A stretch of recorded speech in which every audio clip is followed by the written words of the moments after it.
So, what happens if you hit all your big goals? Sounds like a high-class problem, right? And it is. But it is a big problem, especially to a lot of us high achievers. And for some reason, it can mean the beginning of the end. So listen up here. This morning, I want to try to help prevent this from happening to you, and to show you something even better than having big, hairy, and audacious goals. A good friend of mine joined me on a walk and talk recently. He was grappling with a problem. He has a partner in his business, a partner that he relies heavily on, and this partner owns half his business. The problem is, his partner lost all his motivation and has become a big anchor to the business. The guy was once super committed. He came up with all sorts of creative ideas. He pushed for innovation, he got things done, he showed up early, he stayed late, and he saw things through. You could count on him. He more than pulled his weight in the partnership. He was a real contributor, a great partner, but not anymore. Apparently, for the last 9 months or so, the guy hasn't contributed anything. He is suddenly unreliable, he shows up to the office only sometimes, and he leaves in the middle of the day for no reason. And as my friend said, overall, he's just joyless. The guy has become kind of a bummer to be around. I asked, so what changed? He said, well, all I can attribute it to is I think it's because he hit the goal that he always strived for. All his life, he told himself, and he told me for a decade, that his main goal was to get 10 million in the bank. That was what he was passionately after. Well, said my friend, with the sale of one of our businesses last year, he hit that goal, and he hasn't been the same since. Goal achieved, and the life force got sucked right out of him. So here's what happened here.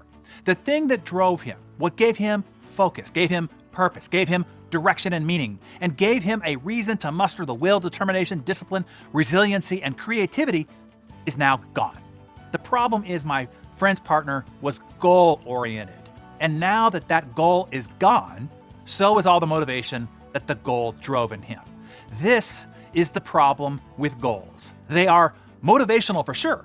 They challenge you to work hard and to grind it out. But like all motivation that is derived externally, the motivation is fleeting, it's temporary, and it has a plateau and an endpoint. As soon as it is reached, everything that got you there is gone.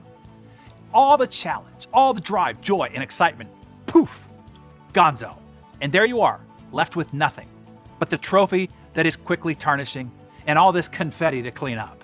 And hey, I understand this dilemma intimately. For much of my life, I was very goal-oriented. I chased one goal after another.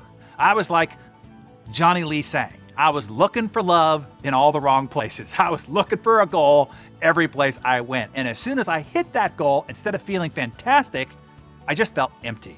I was supposed to feel happy. I had been working this whole freaking time to get here.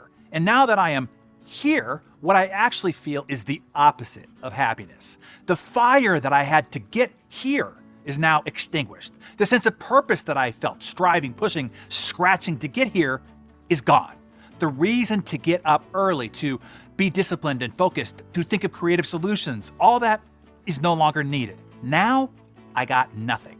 Luckily, I learned something life-changing. And I don't remember if I learned it from a mentor or I picked it up in one of the conversations with many of the Uber achievers that I have interviewed and worked with, or if it was just earned wisdom gained through getting older and wiser and learning the errors of my ways from my younger years. I learned to reorient my life around growth, not goals. I became growth-focused instead of goal-focused. Now, don't get me wrong here. I still believe in goals. I still set goals, but my goals are only there to serve my growth, not the other way around. That is a big distinction right there. Achieving goals is no longer the goal. Growth is. The SMART goals only act as tools to measure my growth. Did you get that? The difference sounds subtle, but the difference in life, in happiness, and your ability to produce results is massive. See, if growth is the goal, then the process is always joyful. If you are always experiencing growth all along the way, joy, happiness, and fulfillment isn't off in some distance where once you reach it, it's all over. No, with growth as your focus, it is in every step, every problem, every situation, every task, every project, every encounter. The joy really does transfer from the destination to the journey, a journey that now never ends. one where you only move from adventure to adventure. This is why I don't even understand the concept of retirement, of stopping, of just relaxing. Why would you do that? Why would you even want to do that? You'd only want that if A, you hate the process, you hate the journey, and that's just a damn shame. You choose what you do, or if you didn't at first, you're still choosing to stay. As Jim Rohn would say, you're not a tree, leave. Or B, you're goal-focused and you're done. This is why many people, when they retire, die soon thereafter. They literally lost their life. But if growth is their focus, then the journey never ends. You're never done. There is always more joyful growth to be had. Now again, it is not goals versus growth. It is not an either-or situation here.